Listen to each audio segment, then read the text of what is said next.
aujourd'hui, en fait, est-ce que vous pouvez nous partager tous les deux un cas d'incident que vous avez peut-être eu à vivre?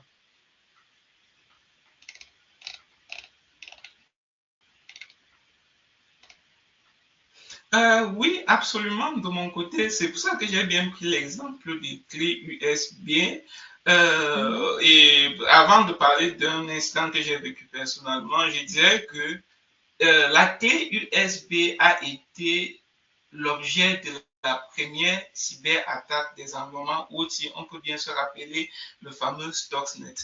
Le Mhm. virus informatique est entré dans l'usine de Natanz à travers une clé USB, car cet environnement-là était exactement comme un bunker. On appelle souvent en anglais un air gap. C'était connecté à rien, mais ils ont été attaqués justement grâce à cause ou bien grâce à une clé USB.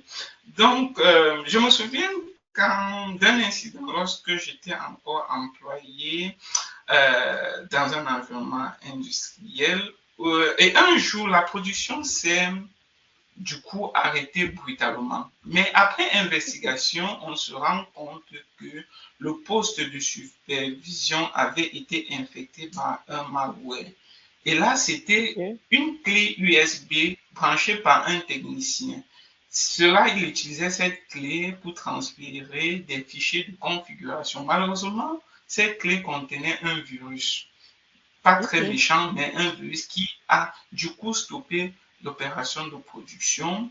Ça a stressé l'équipe et surtout une prise de conscience forte est montée. Ensuite, pour la côté remédiation, on était bien obligé d'isoler le terminal en question, activer le Mhm. plan de réponse incident et mener des analyses plus approfondies, c'est-à-dire identifier la source du malware et des actions à réaliser.